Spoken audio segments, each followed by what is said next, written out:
Hey everyone, welcome. This is our third Chronicle fall alumni event, which is pretty crazy. I think we see some familiar faces, so thank you all for coming again. I'm Amrith. I was editor and sports editor of the Chronicle and graduated in 2017, and now I write about markets for the Wall Street Journal, and I'm on the board of directors for the Chronicle, so we organize these events and do trainings for the students and make sure the Chronicle can continue on for another 100 years. So thank you all again for coming. Being on the Chronicle was a life-changing experience for me. I know it was for Ben as well, and so many of us. And your support really means a lot, especially with a pandemic and what's going on with advertising revenue in the media industry. So we really appreciate you taking the time to come to events like this, to read the stories the students are doing. The coverage has been phenomenal this semester, which is impressive when you consider everything that's going on. And as we head into the year end, if people are able to contribute financially, donating at dukechroniclealumni.com is a great way to help the students. People like Derek and Evan and so many others are going to be working really hard to cover the basketball season, and there are just a ton of things going on. So all your support really means a lot to all of us, and we couldn't do it without all of you. And of course, without Chrissy, who is working tirelessly to make all of this possible. So now I will kick it over to her. Hello, everybody. I'm Chrissy Beck, and I'm the general manager at the Chronicle. If you guys need anything during this hour, if you'll just put it in the comments, either Emma, Pam, or I will try to get back to you as soon as possible. We would like you to stay muted if you don't mind during the first part of the Q&A, and then we can unmute towards the end for questions, or you can put a question in the chat that you might have for Ben or for Derek or for Evan, who is our current sports editor this year. So if you've got any questions, please feel free to put them in the chat, or we can get to them later.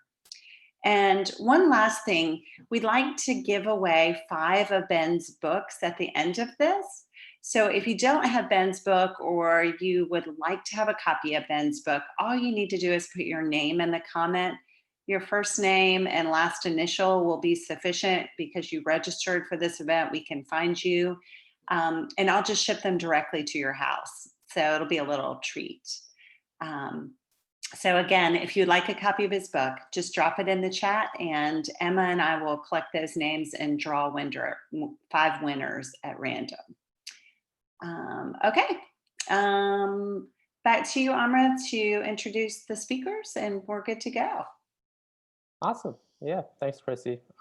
Yeah, so we're really excited to have Derek Saul, who was our sports editor last year and covered what can only be described as a college basketball season unlike any other that ended very abruptly in March. Derek's a senior. He's from New Jersey. He's previously interned at Forbes, and he's excited to cover the team this year. And he'll be talking to Ben, who is the author of The Hot Hand. Great book. And Ben was another former Chronicle sports editor. He graduated in 2010 and now writes about sports for the Journal. He normally sits about 100 feet away from me in the office, so I enjoy normally talking about basketball when I don't want to do my actual job of covering markets. But he should have some great thoughts on the upcoming season and, of course, his book. So should be a great discussion. And yeah, please put your questions in the chat, and we'll go from there. Thanks, everyone.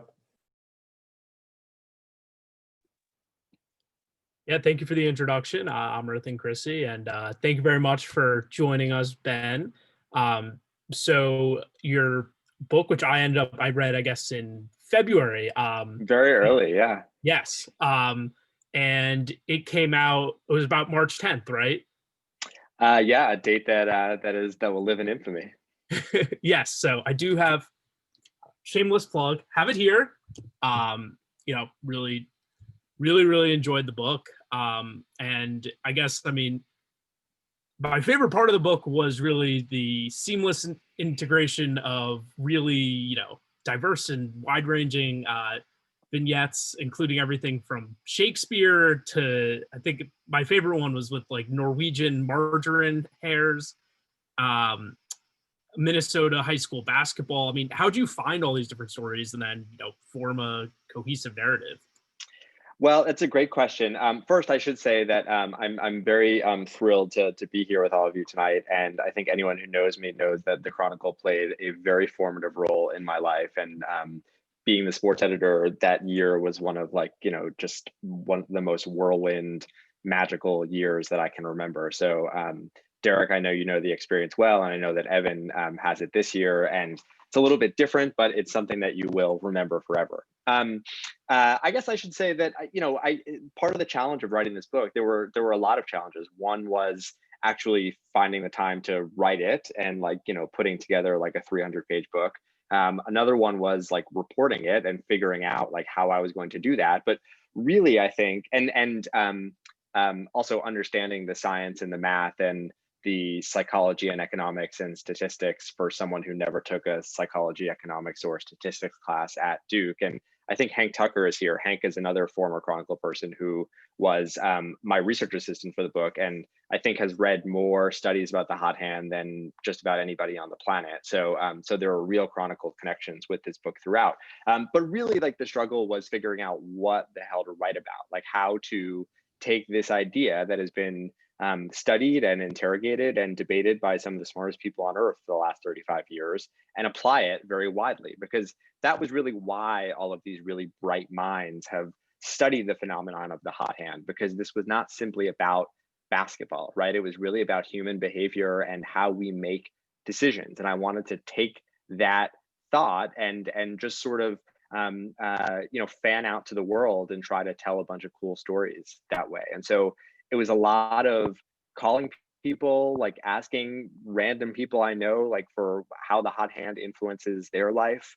That sort of took me to a farm on the border of Minnesota and North Dakota where I never thought I would be before. A lot of just like reading very obscure corners of the internet late at night and banging my head against the wall until something stuck. I mean, this is sort of how journalism works, is that you talk to a whole bunch of people, you go down a bunch of dark alleyways, and sometimes you see a light at the end of the tunnel, and you kind of chase that as far as you can. Yeah, and you well, my next question you started to answer already, but I know when we talked in February, I don't remember how it came up, but I was very shocked to learn you're an English major, given that this was, I mean, I wrote it down too. There's a ton of econ, stat, and psychology. So I mean, like, not that everything you learn comes from the classroom, but I mean, what was it, kind of navigating these more like complex science-based field and becoming an expert on them? Well, I wouldn't call myself an expert. You are an economics major, so I'm sure that you understand economics much better than I do. I think Hank was a stat major or a math major, and like that really helped. I was a lowly English major, as you so kindly mentioned, and I took like one Shakespeare course in college, and I have to admit that the chapter in the book about Shakespeare is about the hottest period of his career, which was this stretch in 1605 and 1606 when he just ripped off this sort of incredible literary run. But there's a little bit of a riff in the book about Romeo and Juliet, and it's about how the plague, which was really this force that shaped Shakespeare's entire life and kind of led to him having the hot hand in this period in the 17th century, was also present in Romeo and Juliet. It is what turned this very famous love story into a tragedy. And I have to admit, I'm really embarrassed and ashamed to say that I graduated with a degree in English from Duke. I took Shakespeare courses, and not until like last year did I know that the plague was in Romeo and Juliet. So even the courses that I thought that I knew at Duke, I really did not know much about. So it was sort of a crash course in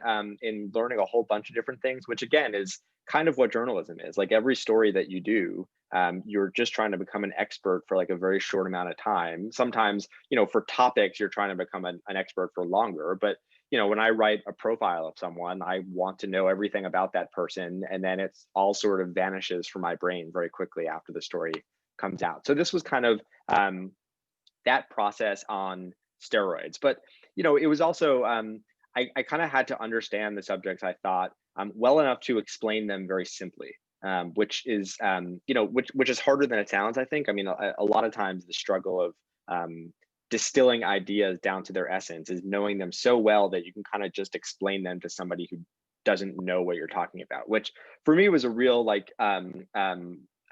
benefit because I didn't know what I was talking about. So so that was hard, and it was asking people to explain things to me over and over and over again. But the nice thing about writing a book is that it took 18 months or so, and not like 18 hours, which is what I usually get for a story. Yeah, and well, you said it took a very long time, and again, in the theme of recycling questions that I liked when we talked in February. I don't think you had much of a hot Derek, hand. you can ask anything from February. I don't remember like till yesterday. So like whatever you asked in February, I have no idea anymore. I don't think you had much of a hot hand period while writing this.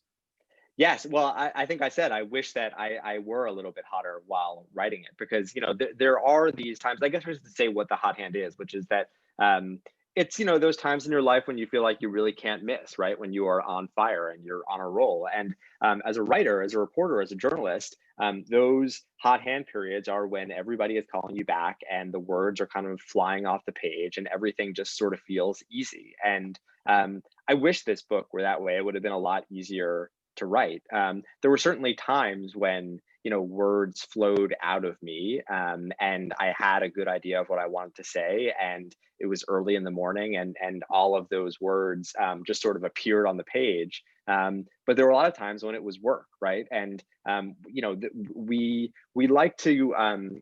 One of the things about the hot hand that is so pleasurable and makes us happy is that like we feel like we are in this flow state, and we tend to remember those moments. I mean, one of the theories of this book is that like the hot hand is this powerful force really that can change your life. And we kind of remember those experiences fondly. We want them to never end. And I didn't really feel it that much while writing this book anyway. I'm not sure why. Certainly some stories and some chapters came easier than others. But I wish it did. It would have been a lot easier.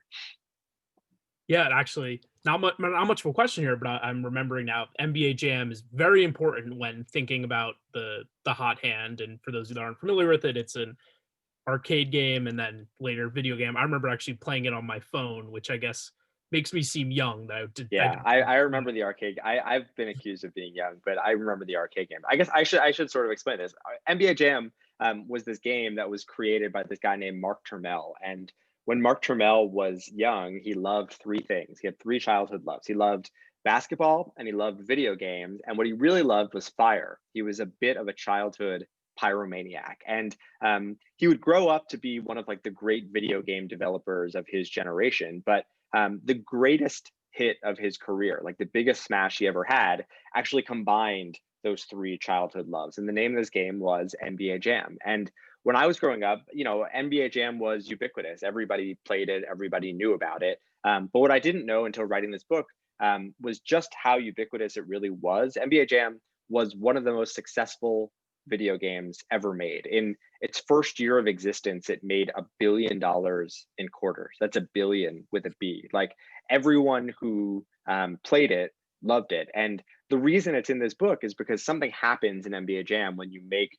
3 shots in a row. The ball turns into fire. It becomes a fireball, and you hear the announcer say he's heating up and he's on fire. And I really sort of believe that Mark Turmell, this childhood pyromaniac, single-handedly brainwashed this entire generation of impressionable young minds like you and certainly like me into believing in the concept of the hot hand. Like it's this very intuitive phenomenon, but it was kind of drilled into our brains by playing this video game over and over again. So I actually noticed when I was walking through the Durham Costco like 2 months ago, they like were selling NBA Jam, like the mini machines, right? Yeah, which was. It was less expensive than I would have thought, but it was a couple $100. But I definitely thought of that, and yeah, I mean the whole the on fire. Was it that their hands were literally on fire? Or was it their feet? The ball turns into like a fireball, and you're basically like 95% to make your next shot. People think it's 100. It's actually not. It's one of like the secret tricks of the game is that sometimes, very rarely, but sometimes you get surprised in this sort of terrible way that the shot doesn't go in. But for the most part, it does. And most NBA players now, especially, well, I guess it's actually all ages because it's available on so many platforms now. There are NBA players who grew up playing NBA Jam. When Shaquille O'Neal was in the league, whenever his team would play a road game, he would request that there be an NBA Jam machine, like a cabinet, like a bigger version of what you saw in Target or Costco, be in his room on road trips so that he could stay up late on the nights before NBA games playing NBA Jam. Like, that's how big of a pop culture phenomenon this game was. Yeah, and something I think you did very artfully kind of throughout this book is it's kind of answering but not answering and giving a clear answer of is this hot hand real, and it's often referred to as the hot hand fallacy. And as I'm sure both of us like to, when you're in the world of sports, there's a lot of BS to sniff through, where a lot of the stuff that has become is commonplace and common sayings isn't true. And it's a lot of these old, they're the equivalent of wives' tales that are coming from old coaches, and but there is some science to the hot hand. I guess it's very interesting that there's, kind of tiptoeing that question, and it's murky. It exists and it doesn't exist. Yes, there's nuance, and that's sort of the reason why I thought this one idea could be the basis of an entire book. I guess I should say that, like, the reason why there have been hundreds of scholarly studies about the hot hand, why these really brilliant scholars have been interrogating it and looking at it for almost 4 decades now. It all goes back to this paper that was published in 1985. And this paper is sort of in the canon of behavioral economics. Derek, you might have read it in a class at some point over the last 4 years. But what made it so famous was the highly counterintuitive conclusion that there is no such thing as the hot hand. So this thing that we all swear to be real, it actually is not. It's a figment of our imagination, right? That's part of what made the story irresistible, is that this was not simply about NBA superstars. It was also about Nobel Prize winners and some of the most iconic findings in the history of academic psychology. But what really appealed to me about it is that something has changed in the last few years, that there is some evidence now that there might actually be a hot hand, and that our intuition was not entirely wrong about this, and we weren't totally crazy for thinking that it was real. So you have this narrative where we all think that something is true, only to be told that it's not, only to realize that maybe it actually was. And part of, I hope anyway, the fun and the joy of reading this book is trying to figure out what you think about that for yourself, like looking around your own life, trying to figure out where the hot hand might exist, where it might not, and where you could take advantage of it when it does. Because all of these industries are totally different. You might think the hot hand is real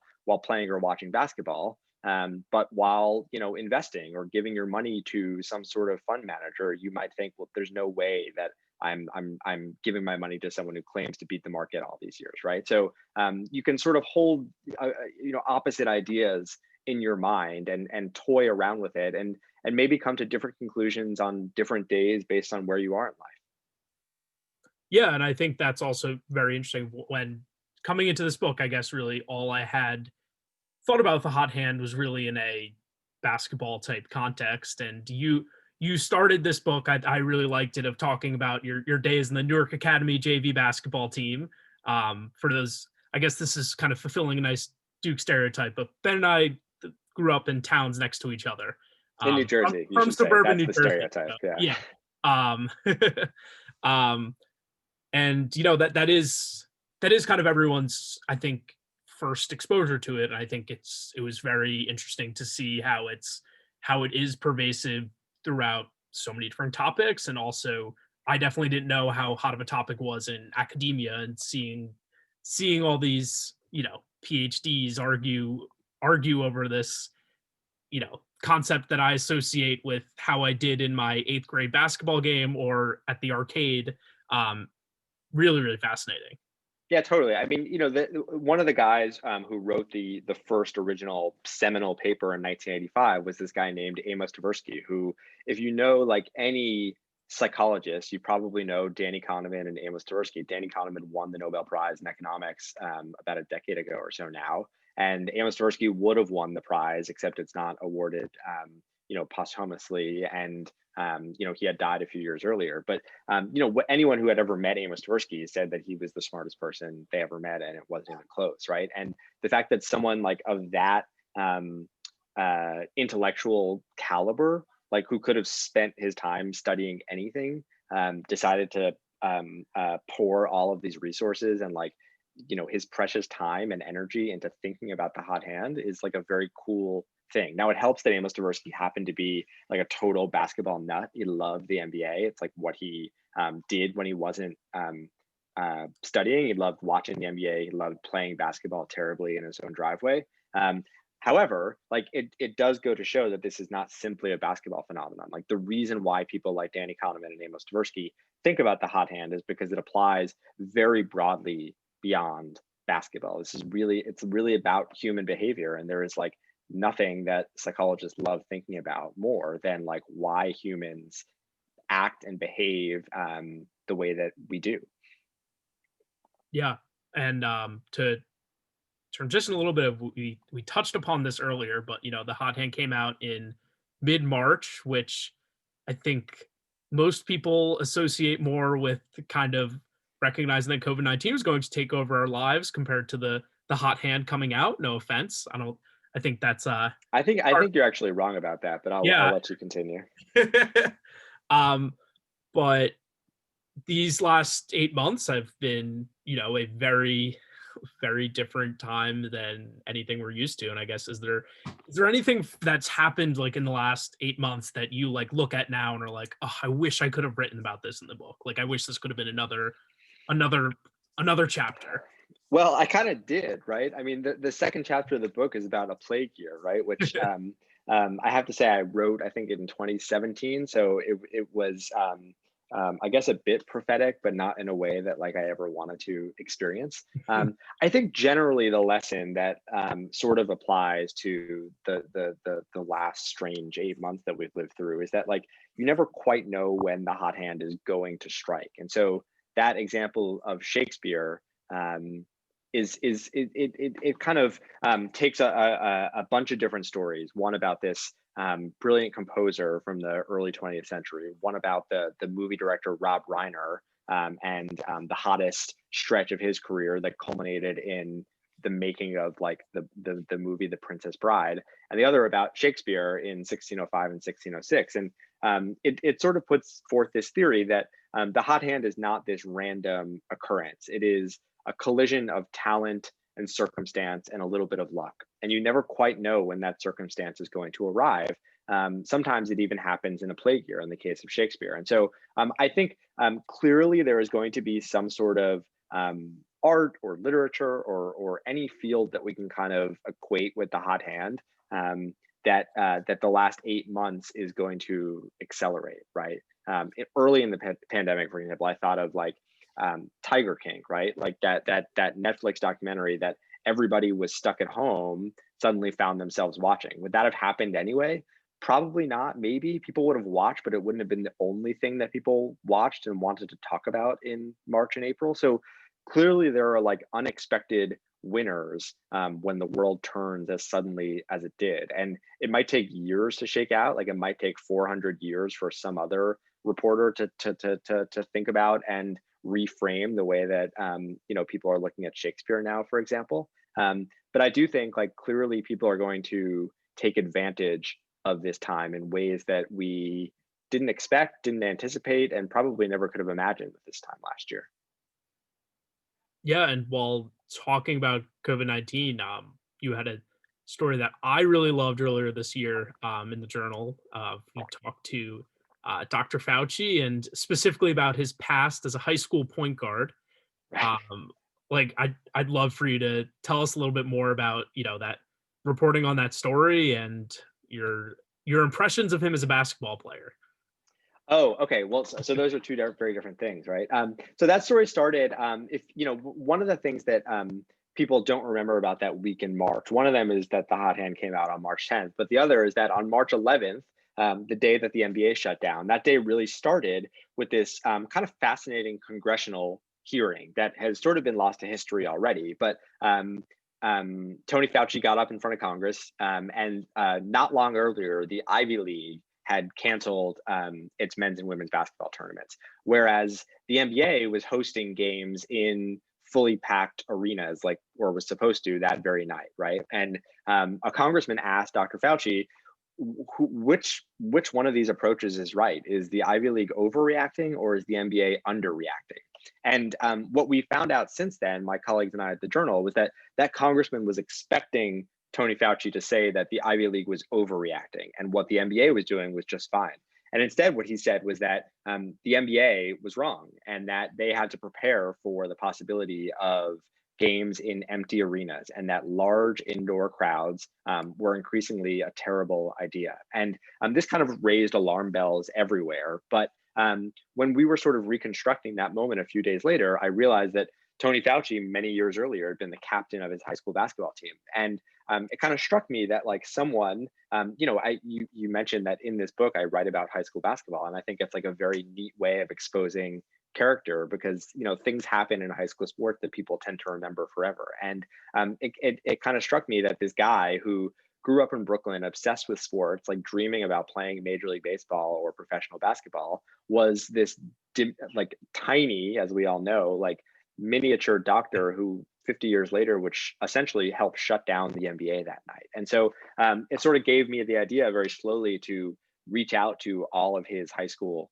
classmates. And I think I got in touch with 7 or 8 of them over the course of the next few days and asked them like what they remembered about his game, what they remembered about his leadership. And what all of them said was he was the captain of the team. He was like really the heart and soul of it. He wasn't the best player, but he was pretty good. He was like this very classic point guard, like a pesky little like 5'7" guy who was good on defense and a pretty good shooter. But when he was the captain in his senior year at Regis High School in New York, his basketball team was terrible. Like I write about how I was like a very bad JV basketball player, but Tony Fauci's team was awful. But for one game, I think February of that year, they take the subway to the Bronx and they play like their biggest rival. I think they were 1-17 going into that game, and their biggest rival had a guy named Donnie Walsh on the team who was maybe the best player in the city. He went to UNC actually to play college basketball. He coached in the NBA. He ran the New York Knicks. He was like the guy who would grow up to literally be the most important person, for the professional basketball team in town. And on that one day, for reasons that like still are not really all that clear, Tony Fauci's team won. And all of those guys remembered it to this day, which I thought was really interesting, right? Like that something like that could stick with you for 50 years. And so we wrote that story, and I wasn't able to get Fauci on the line for that story because he was too busy, saving the world. But a few weeks later, I was able to get, I had an interview with him for another story. And I asked at the end, I have to say, like, I am the guy who blew up your high school basketball career a few weeks ago. The day after the story came out, Donald Trump actually mentioned it at a press conference with him, which was a very odd experience. And I said, like, I have to ask, all of these guys swore that you would remember this one high school basketball game 50 years ago. And I have to ask, like, were they right? And he went off on this riff. He was like, are you kidding me? Of course they were right. I remember everything about that game. I remember like who we were playing. I remember who I guarded that game. Like nobody ever talked. Everyone knows Donnie Walsh, but nobody ever talks about Billy Canavan, the second best player on that team. And I was like, well, yeah, no one talks about it because it was a high school basketball game 50 years ago. But, it was a very fun experience. And it shows how like even a guy who has led the US through this pandemic and Ebola and anthrax and AIDS and SARS and like, the avian flu and every terrible public health crisis for the last 35 years can still remember a high school basketball game from the late 1950s. Yeah, I liked the Donnie Walsh tidbit too. He's like he brought the only sense of relevancy to my Knicks, Maury Stoudemire and all the cap. It was very glorious. The Knicks winning a playoff series is like the highlight of my Knicks fandom ever. So another thing with COVID, and specifically in the context, I know we have a lot of current and former Chronicle people on here, but how has it been? I mean, adjusting to completely remote coverage, and I mean, like what do you think like has changed forever. I mean, even if there is a miracle vaccine and we're all back to normal in 6 months. Well, I'll offer an answer, but I'd actually like to hear from you guys too, because your experience has probably changed, as much, if not more than mine. I think probably the big difference is that, I don't know when exactly reporters will be allowed into locker rooms and clubhouses anymore. I mean, this was sort of kind of the gold standard of access in the NBA. You could wander into a locker room 45 minutes before any game and see who was hanging out by their lockers and strike up a conversation. This was especially true in baseball, where the clubhouse is like notoriously very accessible. And, basically, other than the starting pitcher that day, you can go up and talk to anybody about anything.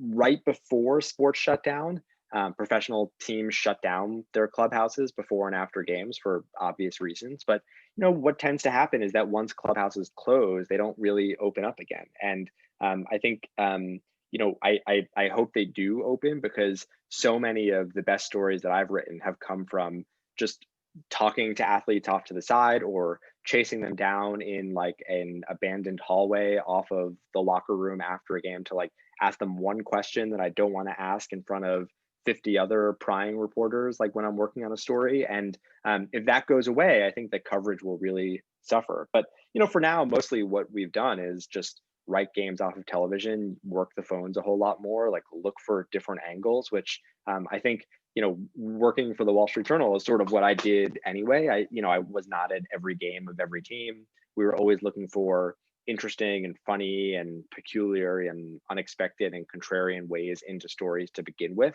But it is hard. And, it's just being on the road during the NBA finals, for example. You find stories. Last year, I was flying from Toronto to Golden State back and forth for the NBA finals. And one day during the finals, I saw the whole Toronto Raptors team in the Toronto airport, like walking through the airport to their gate. And I realized that like, because they were in Canada and going to the US, they could not use just like private terminals the way that every other NBA team does. And so I wrote a whole story about like, this is the only team where on their way to road trips, they have to basically act like normal business travelers. They go through the same security that we do. They like stop at Starbucks for coffee on the way to the flight. They get stopped in the terminal on the way. Like it was this very odd experience. And the only reason I happened to find that story was because I arrived at the terminal at the same time as the Raptors. So like that can't happen when everyone is stuck at home. But I'm actually more curious while I'm rambling, what you are doing, because you guys wrote a story this week about how the Crazies are not going to be in camera this year. Are you allowed in camera? What have you guys been doing so far, and like how has access changed, and what does that mean for like the stories that you guys are churning out? Yeah, so actually to start a bit with like fall sports. So fall sports, which are played outside, which as we know is easier to, there's less risk of transmission. So they started Duke Athletics started the season by saying no fans, no media, and then that ended up changing to like a week into like the fall semester. Media was allowed, but it was like, for example, football, it was one media member was allowed, which is, again, I think it's kind of a coup of power, and we don't want to have we want to limit your coverage, which is, there's not as much ground to stand on when it's coming from the Duke football perspective. And I guess it's easier to adjust, and kind of fighting for every ounce of coverage isn't quite as important when it comes for Duke men's basketball, where, like you said, where you're competing with 50 other prying reporters and stuff like that. And so it's been completely remote. So, instead of preseason availability, where it would be more of an open locker room type thing. And actually, I'm not even remembering but like preseason media day, where instead of a locker room, basically be like all the guys standing on the Cameron floor. And like, that was where you could kind of get that one-on-one time. It's, hey, once a week, we're having a different player on Zoom, a different coach on Zoom. And then for the actual season, only broadcast and radio media is allowed, and no fans at all. So the So Chronicle should start a radio network. that's a good idea. We should. That can't be too hard. The Duke Duke has like a student broadcasting or whatever. I feel like they don't use it as much. I could So definitely. you guys won't be in Cameron at all. Correct. And what are students doing to watch games? Or like, there's not a student section of 1,600 kids, right? There is nothing clear cut right now, which is odd. I mean, Duke basketball likes to keep things very close to vest. But it's very strange. It's very unprecedented. I don't think we're going to see, from pure infrastructure perspective, I don't think we're going to see something like the NBA playoffs where we're going to have Zoom fans, like, a Zoom student section. Right. I don't see how that's possible in Cameron Indoor Stadium. Well, we all know the TV cameras, like, they're just going to be pointed at empty, like, old wooden bleachers. Yeah. So Coach K said he won't do like cardboard cutouts. I would imagine it's going to be something like a tapestry or something along those lines. Oh, a tapestry. That's my own words. That's not Coach K, but I would say that's what I would imagine it's going to be, something, or a tapestry might be too nice of a word for a tarp. No, I think he's going to go once he hears tapestry, he's going to run with that word. So don't let him hear it. Yeah, he'll go for whatever's glamorous, a little mural of yeah, but it's very strange. It's very, I guess this is kind of thinking of it from a negative perspective. Obviously, having less in-person access is concerning. And I remember too, I think really, honestly, the first time I really thought about COVID in America seriously was when I think the first shoe to drop was sports writers were not allowed in baseball spring training locker rooms. I believe that was and I think that was something like March 7th or along those lines. It was a couple days before the Rudy Gobert testing positive, and it's very concerning. And it's what I remember about that weekend before, when it was very clear that this was going to happen, it was like it was odd because I was, I have great colleagues in Asia and Europe who were writing about the shutdowns there, and sports were done there, and it was very clear that that was coming to the U.S. very quickly. And I felt, I don't know if I said this to you at the time, but I really felt like I was on the Titanic, watching this disaster happen in slow motion. We knew an iceberg was ahead, and we knew that we were going to crash into it, and it was going to be very painful. But not everybody on the ship deck had sort of wrapped their minds around that yet. That weekend before, two things happened. The first is that Steph Curry got sick, and he had the flu, but there were rumors that it was COVID, and he got tested, and it seems like he was one of the first NBA guys to get tested, and so that was sort of odd. And the second thing was that Duke played Carolina in Cameron, I believe, and Coach K and Roy Williams made this big show pregame of doing an elbow bump, right? Meanwhile, 50 feet away across the court, there were 1,600 kids screaming on top of each other, and it was just the cognitive dissonance was just kind of remarkable at the time, and it just kind of felt like nothing could continue in that vein. People were making this big show of social distancing and not shaking hands and doing elbow bumps, whereas normal life was continuing right across the court. Were you in the arena that night? Yeah. Were people freaked yet? Was I what? Were people freaked yet? So I remember, and I guess this doesn't necessarily reflect super well on me, but I guess we didn't know much about COVID, but I remember I was a little sick, and I remember I had a cough, and I was really worried about, and again, I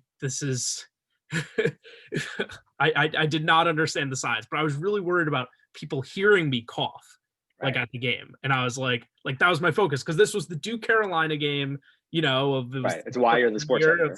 Yeah, exactly. And I was like, oh my God. And testing wasn't a thing at the time. I didn't think I had COVID, but it was enough that it had entered the mind space some. But I do remember having a cough and being scared. And then I remember so I guess I went home. That was right before spring break, and then I went home for a couple days. I remember I ended up going to my my physician because I was freaked out about having cough, and I was supposed to go back down to North Carolina to cover the ACC tournament. And like he was like, "What are you talking about? Have you been to Wuhan in the last Right. Wuhan, or I guess Italy at the time?" And and so then I ended up, I went down. It was back and forth, like, is it safe to fly? And by this point, it was the Wednesday, and it was that fateful. I remember it was a Wednesday with the Rudy Gobert. Right. When Rudy Gobert tested positive, and ended up, my mom came down with me because we were confident that I was like, school was going to at least be canceled for a week or 10 days, and Right. my car was still at the airport, so we went down, packed up all my stuff, ended up deciding the day of Duke's supposed to start the ACC tournament that I was not going to cover it. We were just going to go home. And then my mom and I are driving back up from North Carolina to New Jersey. And I remember we were stopped for lunch somewhere in Virginia, south of Washington, D.C. And Duke had pulled out of the ACC tournament. I remember taking my laptop out when my mom and I were at lunch. And I said, "Mom, I'm sorry, I can't talk. Like, I know I'm being rude, but this is this is like the biggest news of my life." And yeah, so I mean, it was amazing that really that 36-hour time span. And I think maybe the two of us are too wrapped up in the sports world that we frame things through sports, but I definitely, my early ideas of COVID were all framed through the sports No, world. I think that's totally right. And I think that's like, people have these corny views of like the power of sports, but like we really saw on March 11th, that there's a reason people say that, is that like the two events that night, the Rudy Gobert testing positive and Tom Hanks testing positive, and then the tournament getting canceled the next day, really drilled into people's minds how serious this was going to be. Like a CDC official saying 3 weeks earlier, expect severe disruptions in your life ahead. Life didn't stop, right? But like when that happened, it really did. And I think that was the moment when people really took it seriously, for probably the same reason why we spend all of this time thinking and obsessing about sports, even if we kind of know better sometimes. Hey Ben, Yeah. it's Danny Katz.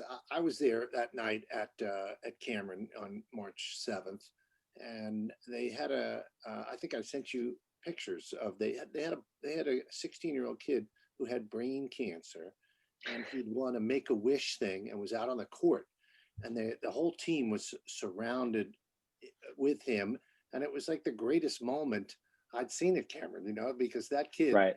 was so happy. But I do remember the fist bumps, but like nobody was paying that much attention. No, sure. And those are the scenes that like make you shudder when you see them today, right? Like you can't look at a game in Cameron with all those people like squashed in like sardines in that space that is not supposed to fill all those people, and like not like have like a cold shiver run down your back. And I mean, I live in the Bay Area for the rest of you guys, and I've seen Ben at Oracle a few times over the Warriors run. But now they're talking about the Chase Center. They're saying 50% capacity. Now, I don't know how that works. We have 2 seats. Does that mean I don't bring my wife? Or like, I just don't know what they're planning on doing. But it's, I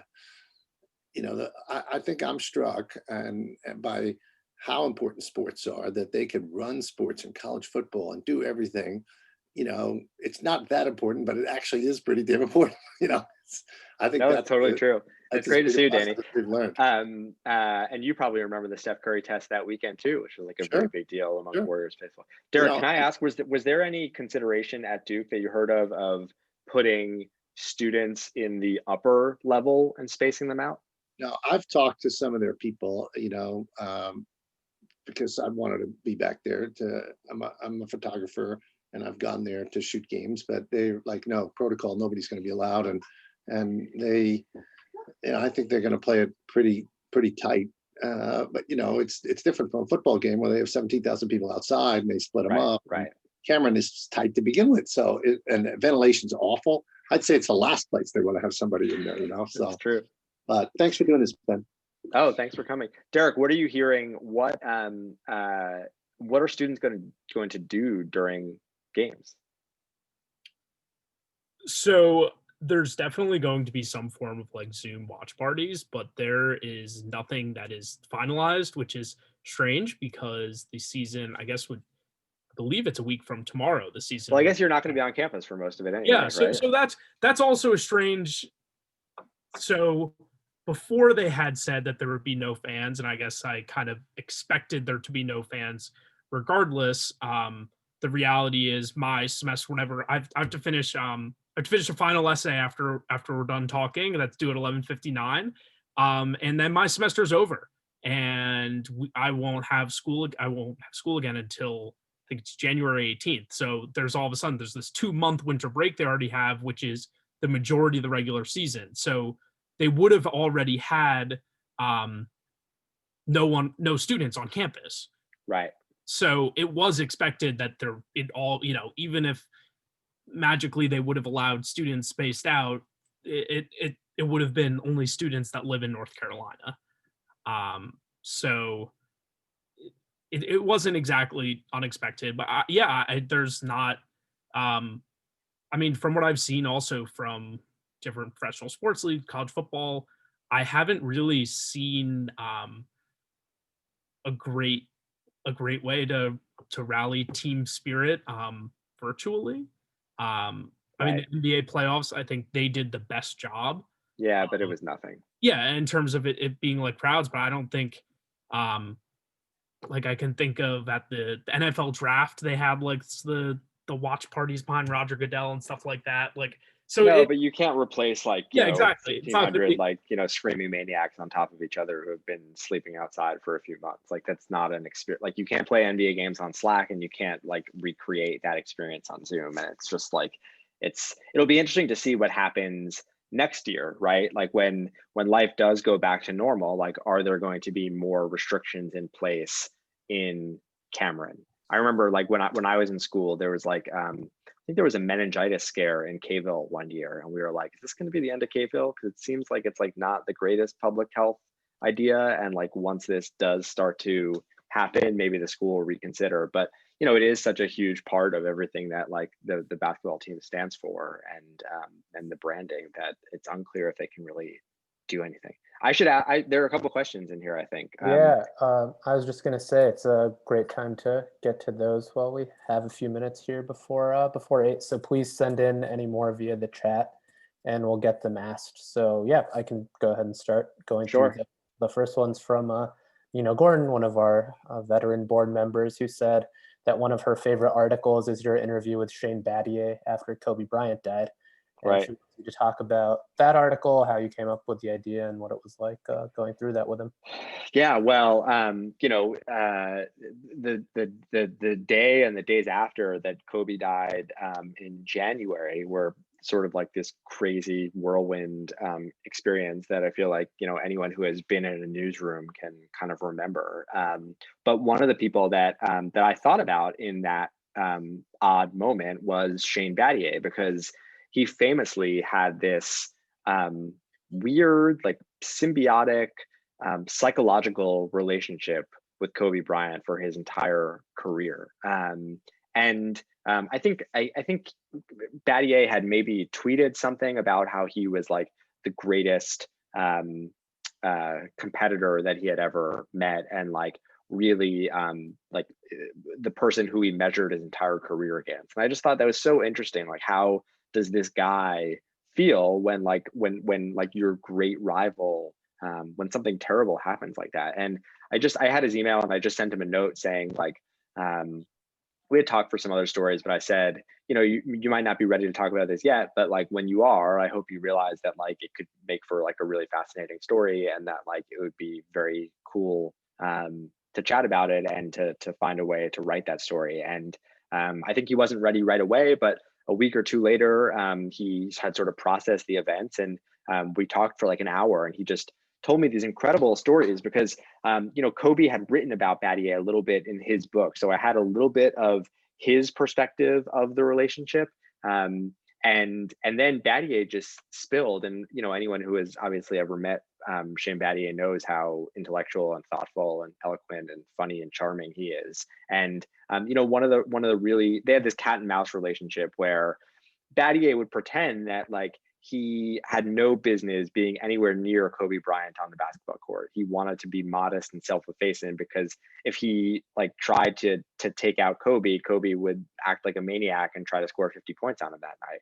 But Kobe knew exactly what he was doing, and he's like adjusted his behavior appropriately, and so they went back and forth. And you know what really the poignant thing I think about their relationship is that they never really got a chance to talk about this. And so what Battier said was that they never had a conversation outside of the basketball arena. He always considered himself Ahab, and Kobe was his Moby Dick, and he was his great like white whale, and he was always chasing him. And if they, you know, if they were still alive, they would have, Kobe were still alive, they would have run into each other at NBA events, and they would have schmoozed over the years, and they would have reminisced about that that funny relationship they had. But they never got a chance. Like the fact that those two guys, like for Battier, whose entire career was measured against defending Kobe Bryant, that they never even had an interaction outside of an arena was just sort of stunning to me. And so it was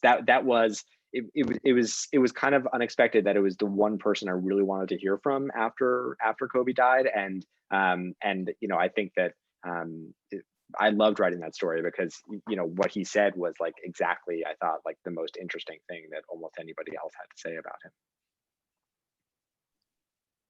It's crazy to think that was also still earlier in 2020. I know that it was 2020. I know. A few other questions about whether you're working on a second book or another one, and if you have any ideas for it, and if it. I thought no, that this is the part where I say I am not. Well, I want to, but I don't have any ideas. So if anyone has any brilliant ideas, then I'm very amenable to anyone's brilliant suggestions. And also whether Malcolm Gladwell or Michael Lewis or anyone else if their styles were kind of influential in how you wrote the book.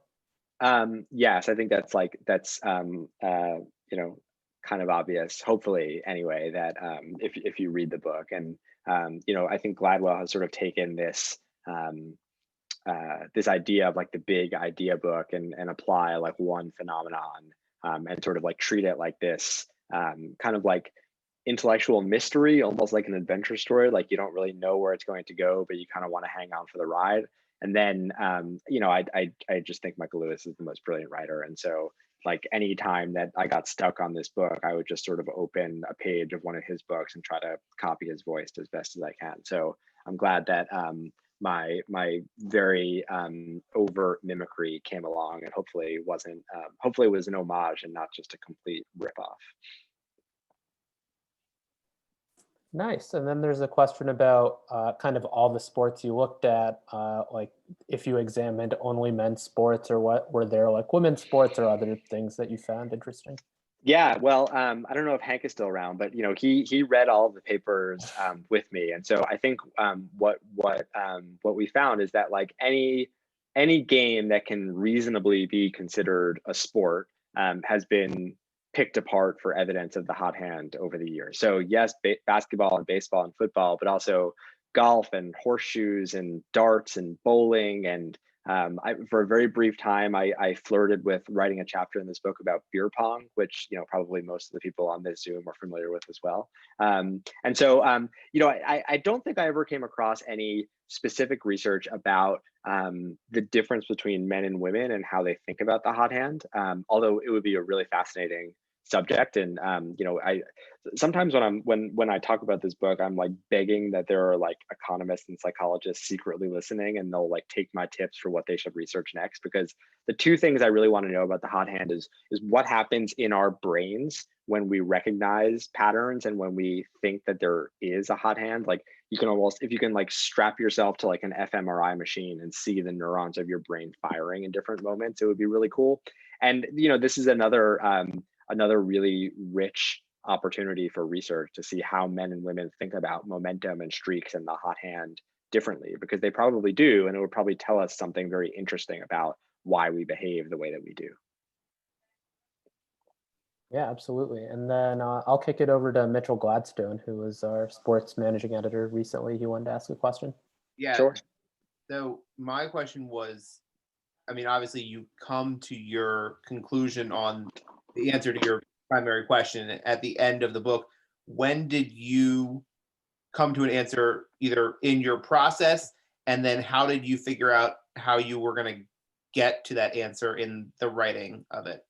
That's a great question, and I'm not sure I've been asked it before, and I'm not sure I've thought about it much. I think I really wanted to go in. I kind of knew when I was writing the book that it was important to keep an open mind, right? And that's like one of, I think, what I hope is like one of the takeaways of this book is that like it's important to always like question long-held assumptions and keep an open mind, be willing to be wrong and change your mind about things. And I think my answer is like a little bit squishier than people's, which is that like I think it does exist sometimes and it doesn't others, and like it's really nuanced and there are shades of gray, and it's important to like think about all of that stuff, which is either like a good answer or a terrible answer, right? It's either saying like, yeah, like maybe that's intellectually honest, but it's not like what we want. Is there a hot hand or is there not a hot hand? But I think very slowly and organically over the course of writing this book, that's sort of where I landed.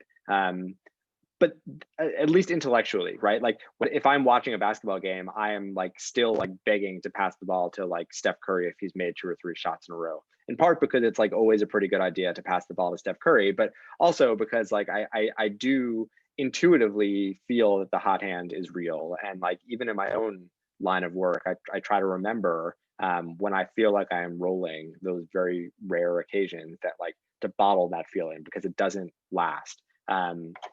But I don't know. If it would have been like a very different book if I had come out strongly one way or the other, right? I mean, part of the reason I wanted to write the book was because I wanted people to make up their own minds about it. Like, it doesn't matter what I think, right? Like, I'm going to present all the evidence, hopefully as fairly and as generously as possible, and like you can come up with your own conclusions. And like part of the fun is thinking about it for yourself and figuring out where you land and telling me I'm wrong, which I'm very used to hearing by now. Now, when did you get to interview what point in the process of like interviewing and reporting it out did you get to interview the I forget his name, but the guy who discovered like the more recent paper that seemed to like at what point in the process was that, and did that sort of affect the way you reported other things? So there are 3, as Mitchell points out, there are really 3 like big papers in the book. The first is that 85 paper, which is the first one. The second was a paper that came out in, I think, 2014 that was written by a bunch of Harvard undergraduates, like kids in their college dorm room. And the third was this very trippy, counterintuitive, kind of inaccessible paper with like naughty economic theory that was published in 2015. It was about coin flips, and it was about how we've been thinking about the hot hand all wrong. So I had read all 3 of those papers before agreeing to write the book. So I knew that those 3 papers would be the spine of the book in terms of the narrative. So I knew all of those existed, and it was a matter of going from one to the next and to introduce all of them, not in a way like, here's all these 3 papers at once, like figure out what you think for yourself. But I wanted people who read the book to think like, oh yeah, this is real. Wait, is it real? Or like, have I been thinking about this wrong the whole time? And then, oh, actually, maybe it is real. And like, what does that mean for the last 3 chapters when I thought that it wasn't real? And so part of, I hope anyway, that the whiplash of those chapters back and forth was not disorienting, but maybe hopefully entertaining and a little bit satisfying at the end, even if like the answer is not quite as like black and white as maybe we want it to be. Cool. Thank you guys so much. This was awesome. Thank you to Derek and Ben for spending some time with us this evening. It's about 8 o'clock, so I think we better wrap up. I'll kick it over now to Nina and Chrissy to end the event. Thank you all very much. Just wanted to, particularly Ben and Amrith, thank you for giving us your time and your insights and your knowledge tonight. This was great. And I do want to echo what Amrith said earlier, which is we need our alumni right now. The pandemic has had a really significant impact on our ad revenue, and we will be dependent on our contributions to break even this year. So we're going to go with the hot hand. We had a great year last year. We had a record-breaking year last year, and we want to do even better this year. So you will be hearing from us. I hope that you will all be as generous as you're able to. I realize you're getting pulled in a lot of different directions, but we do hope that you'll make the Chronicle a priority because the money is well used, very well used. And I'm just going to finish up here real quick. I just want to say two things. One, we've got the list of the winners of the books are in the chat, and I'll get in touch with you guys tomorrow via email to get your address. And I want to especially thank the students here for coming today. Derek, thank you so much. That was so good. And Evan, hopefully you guys will be hearing a lot from him as basketball season kicks off. He's our current sports editor this year. And he's got a big challenge in front of him covering it and the way it's going to be. So anyway, keep following us and paying attention, and appreciate you guys all coming out tonight. Thanks. Thanks a lot. Good night. Thank you all very much. Thanks, guys.